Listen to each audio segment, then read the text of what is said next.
So when someone is in the profession by choice, they will love the profession. And someone who's in the profession by chance, they are just doing their job. They're just doing what they're supposed to be doing. And it's just like the normal routine, monotonous job that people are into.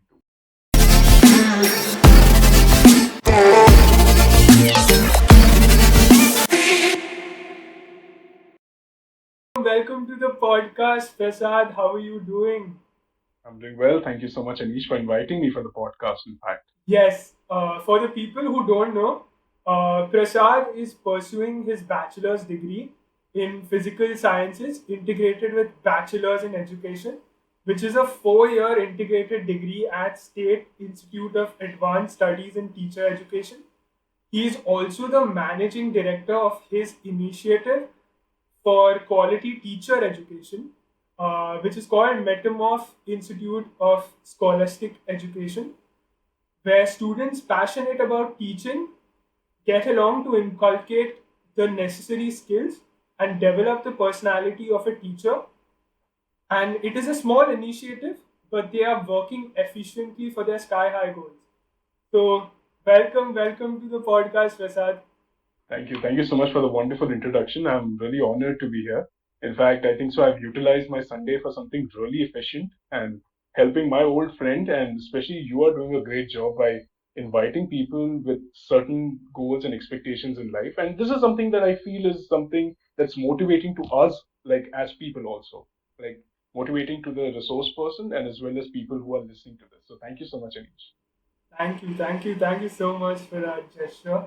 Um, I was really fascinated by your goals and your aspirations in life. So tell me, how did you come into the teaching business? Like, what were the events in your school life or in your childhood that actually gave you a thinking that okay, I should probably go into the teaching business? Okay, first of all, let me just don't mind. Let me just correct you. Business may not be the right word. Profession may be the right word. Now, Hmm. what is the difference between business and profession? Profession is something that you're passionate about. You love doing. Hmm. Business may be something that you have certain monetary benefits. So you see, this is a fact in the world that teaching is not a very profitable business. Okay, Hmm. but people who love teaching just enjoy their work in the profession. So, if I talk about my journey towards a teaching profession, I never had any goals of being into the profession earlier. So, when I was in school, when I was in 10th standard, I was in the herd, I was in the the sheep race or the rat race, what you call it. That I also want to be an engineer. I want to be a software engineer, and I'll be working till the age of 40. And after 40, I will be getting into teaching. So, somewhere teaching was the secondary or the second or the you can say my second option of a career. That too, something that I'm done. When I'm done with my monotonous job, and see, I'm very sorry to be calling monotonous because I feel sitting in front of the laptop or the computer or in a cubicle and working throughout the day feels a little boring it's a very routine like a job. I feel so. Don't take it very No, no, no definitely. Please offense. continue. No offense. Okay. So, in my opinion, I felt that if I am between people, if I speak to people, if I learn from their experiences of what they love to do or what they are in front of me and they're learning from me, it's a better job or a better profession for me. So, when it came to my teaching career, when I made a choice of teaching as a profession, so it was at the age of 40 when I'm done with my software engineering job, I'll get into teaching. But after 10th standard, there were certain I can say certain roundabouts in my life where I decided that teaching is the profession I'm made for. So what happened was in 11th standard, I started teaching computer science because in 10th standard, I learned programming in school. So in 11th standard, most of my classmates had issues with programming. So some of them used to come to me to ask some doubts. Now, when I was resolving their doubts, they liked the way I taught them. So they Hmm. called more people. So we were like a group of people, group of students who used to come to my room, okay, and I used to teach them. And after teaching them, I realized that something is there. There's a spark between me and and the teaching profession. So before continuing, I will tell you about something called as a Johari window. This is a very interesting concept. In our lives, there are four windows. Okay, the first window is the open window. Open window, as in you can see something, and you as a person can see something, and the person in front of you also can see that quality in you. If suppose you're good at painting, So if I am good at painting, I know I'm good at painting, and even the person who sees my paintings knows that I'm good at painting. So that's the first window. The second window is basically what the other can see but you cannot see. Maybe you're a good singer, but sometimes it feels like you're not singing as good as you think. But the person in front who knows that you are a good singer, they appreciate your singing. The third thing is called the personal window. The personal window is when you know something that the world does not know, something that is within you. Maybe you are good at speaking, but you are an introvert. Maybe alone you can speak well, but when you come out, you cannot speak well. So the world doesn't know, but you know something. There's a quality. But the most important window is the fourth window, the unexplored window. When this window opens, when this window is neither known by you nor known by the people of the other, from the other world. So when the fourth window opens, you realize your purpose in life. And I think so when I was in 11th standard, my fourth window opened and I realized that teaching was something that I was made for. So gradually I just got into the field and I started teaching unprofessionally. But then after completing my 12th standard, I realized that I am not there for engineering. Although my JE main score was very good, yeah, it was good enough. But still, I thought that engineering is not something I want to do. I want to do something different. Then I started exploring certain courses around India, and then I came across a course called the 4-year integrated teacher education courses, and that was an examination which was conducted by the NCRT. NCRT is the pivotal educational board in our country. Yeah. So every year they conduct an examination called the RIECEE, and there are those students who are passionate about teaching or who want to enter the field of education, they usually answer this examination to get themselves in one of the RIEs. RIE is called the Regional Institute of Education. There are 5 RIEs in the country. Okay.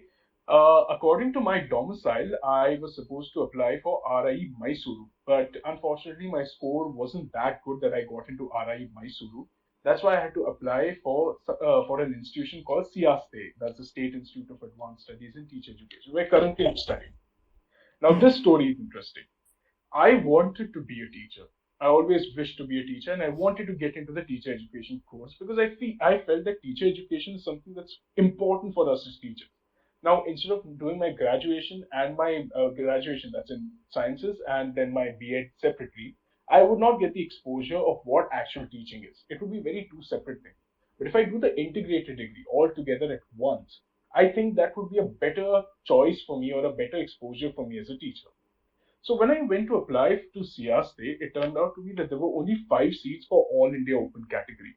Okay. My domicile was from Karnataka because I had given my 12th standard in Karnataka. Okay. So I came under the all India open category and there were only 5 seats. Now I was desperate to go there. I wanted to go there. Happened to be that in the 5 seats, my name was on the fourth name in the waiting list. Okay. Five seats done. Next 5 seats for waiting list, and my name was on the fourth name. Okay, so I felt okay, waiting list. Okay, then people just and then it was really, I feel it was very much uh I wouldn't say devastating. Okay, not the right word. I was feeling a little sad that my name was not there in the final list. But I must say this was miracle. Now, miracle how it comes because when I spoke to the teachers there, the teachers themselves said that we want students like you in our institution. Okay, even your score is less, but we want students like you who love teaching, who are here just for teaching. So what happened was I call this a teacher's miracle. That these teachers and even my mother was there with me. I think so. These miracles, I feel that God listens to teachers and mothers. Okay, it may sound a little fancy, but yes, it is like that. I feel God listens to teachers and mothers. So what happened was the first person, the 3 people above me in the list. Okay, there were 3 students above me in the waiting list. Their names are withdrawn. So I was the first person in the waiting list, still in the waiting list by afternoon. In the evening, when the counseling session was supposed to end at 5 o'clock, okay, in the evening, the counseling session was supposed to end at 5 o'clock. At 6 o'clock, a new list came out. A new list came out in the first 5. The first name, the guy, the fellow, I don't remember the name, okay, he was on the first list. His name was removed, okay, he withdrew his name, and my name was straight away promoted to the first name. Okay, Wow. I was wondering why not the because accordingly I should be the fifth person in the Fifth list, but person. I should be the fifth person. But when the list came out printed, I have the picture till today. When the list was printed, my name was right on top, and the counseling session had ended at 5 o'clock, but my admission was done at 7 in the evening, and the teachers they said this is the first time that we extended the counseling session till 7 o'clock at night. Okay, and you're the first. That was the first round of counseling, and I was the last person to be admitted in the first round of counseling. So I feel that my admission to the institution was a little miracle, but it was very, very important for me for my profession because I wanted an integrated degree and I couldn't find it anywhere else in India. So grateful about my journey to the teacher education institution. Wow, I love this. I love this whole story. What do you think now that you have been in the teaching profession? What do you think is the role of a teacher? Okay, see. Now, when we talk about professions in niche, professions are either by chance or by choice. Okay, this is one thing that I learned from this was a part of the orientation when I attended. Okay, so profession is basically by chance or by choice. Now, when you are in the profession by choice, you love it. Like I'm into teaching, you're into engineering. You love the profession. Am I right? Yeah, actually I've been switching. I've been going to the business side of it because that is something that I love Okay, from a long time because I wanted to become like an entrepreneur and stuff like that. good, Uh, good, good. yeah, but I think engineering has taught me how to handle very tough situations in life because that is what and that is what an engineering college does. And Of even course. yeah, so yeah, please You continue. Please continue. Yeah, you need to work hard to get into the engineering institution first, and then after getting in, you need to work hard to stay in the engineering institution. So definitely, I feel engineering in today's generation teaches you how to handle tough situations. Yes, Good, definitely. good job, good job, good job. So when I say teaching, profession by chance and profession by choice. So when someone is in the profession by choice, they will love the profession. And someone who's in the profession by chance, they are just doing their job. They're just doing what they're supposed to be doing. And it's just like the normal routine, monotonous job that people are into. So I feel if you are in the profession by choice, you will love it. You will love it, whatever the pay scale is, whatever your tasks are, you will love it. But if you're there by chance, that is sometimes it happens. People say that you get into the profession because you didn't fit yourself in any other profession. So when you're into a profession, if you are in a profession by chance, okay, then it becomes a monotonous job for you. You feel bored, and this impacts a lot of people. And especially when you're a teacher, remember every year you are impacting at least 100 human beings. Every And year, they are the future of our country. future of our country, future of the whole global system. Yeah, Okay, definitely. we work towards the future of our country, but when you're impacting someone, remember when a teacher is impacting one student also, it can become a traumatic experience for the student without the teacher knowing. So this is one thing that I kept in mind, that whatever it is, when we become teachers, we can be strict. See, being strict is not an issue, but giving a student trauma, okay, giving a student a traumatic experience is not what we are supposed to be doing, because we should know the limit. Okay, if the student is exhausted by what we are doing, or if the student is just, because we need to know the limit. This is one thing that the differences between teachers by chance and teachers by choice, because teachers by choice know the limit, what the student can take and how the student is. Let me put forward another incident that happened with me. Now, I was in a certain institution where I was studying, and I had two teachers. Okay, one I can call the good teacher, and one I can call the bad teacher. Okay, I won't specify the names or profession or the subjects also. What happened was, when I was with the bad teacher, whenever I had the class with the bad teacher, I had a very negative vibe because that teacher used to make me sit separate from people. Okay, although I wanted to be away from people so that I can focus on my studies, but when I sat separately also, it was a very negative vibe. Okay, now it turned out to be that gradually turned out to be that there was a lot of harassment happening. Okay, and there was a lot of partiality in class, just because I was the one who was speaking and I was the one who was teaching the subject. Okay, I was the one teaching the same subject, and the teacher got to know that I'm teaching the same subject. Okay, despite of me being a student. Okay, so this is one thing that the teacher didn't like about my, that I started teaching their subject in hostel. So this Hmm. happened. I can say I became a target to the teacher. Now, here I learned that we cannot target students just because they're doing something that you are supposed to be doing. Okay. Later, there was another teacher who comes up, and he was a wonderful teacher. I think so. He's one of the greatest inspiration for me as a teacher.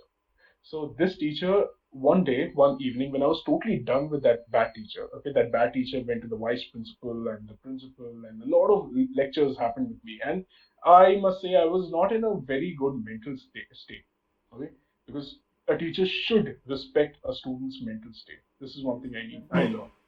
So I was not in a good mental state, and I wanted to share it with someone. And I think I couldn't think of any other teacher than the good teacher. I went to the good teacher and I said that this is what is happening. The good teacher said, Prasad, do you know one thing? That I am your teacher. I have taught you. I have taught you from morning to evening. They used to take up coaching. Okay. And I know what kind of a student you are. You are listening to those teachers who are teaching you for 1 hour a day, and I'm a teacher who's teaching you for a minimum of 5 hours a day. So I know what kind of a student you are, and definitely you are not on the wrong path. Okay. I will speak to the person, I'll speak to the respected teacher about it. You don't need to worry about it. Trust me, this one statement that Prasad, I know what kind of a student you are. That was the time there were a lot of tears that rolled out from my eyes, because that is what a trust should be, a teacher should be having on a student. Okay. See, demotivating a student to motivate them is a very medieval thing, that okay, you can't do it at all, and then you think the student will say, I have to do it and I have to show the teacher. This is a very medieval thing. This does not work when it comes in today's era, when students are fragile. Okay. Students are fragile. You cannot deny with the fact that nowadays students are fragile, and we need to handle students in that manner so that they can be better as individuals. Okay, so as the good teacher, bad teacher story goes, I must say that when the good teacher says it, or when there's a teacher who shows a trust to a student, the student wants to keep up that trust. Always, always. When a teacher praises a student for their good work or their hard work, it's a student psychology, it's a student's mentality that they want to keep that trust. Okay, and that is where you see that the student does better compared to the demotivation given by any other teacher. So this is where I thought of getting in the field of teaching, because teaching is just not teaching. Teaching is just not delivering what you know. Teaching is basically motivation, like motivation. It is counseling. It is critique. Okay, now what do I mean by critique? A teacher is the one who can criticize you to make you a better person. Okay, so there is motivation, there's counseling, there's being a critic. So there are different roles of a teacher. A teacher is just not a person who delivers. So this is where again I'm coming to the point that if you're a teacher by choice, you are everything, but just not a person who's going to deliver what you know.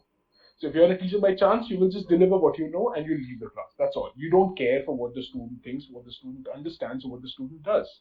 So this is where I feel that teaching has been vital in my choice, again, my professional choices.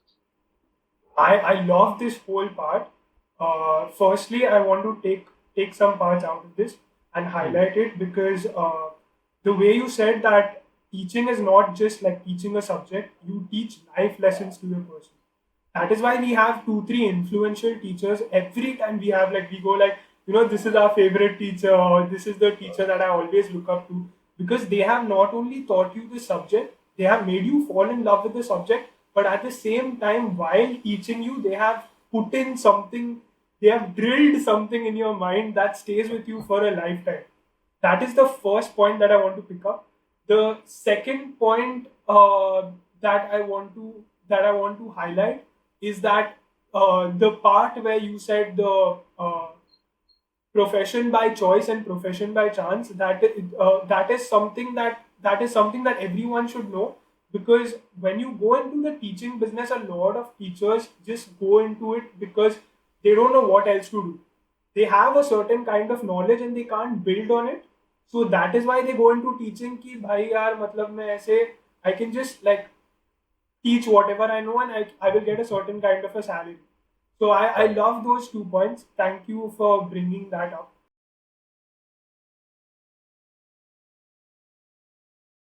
That you post pictures of your parents on Parents' Day and Father's Day, Mother's Day. You speak to teachers on Teachers' Day. But one random day when you just call up your teacher, or when you call a teacher, or when you just drop a message to some of your old teachers, just look how happy they will be. Because this is what I feel is efficient teaching, is when your students remember you even after you complete your school.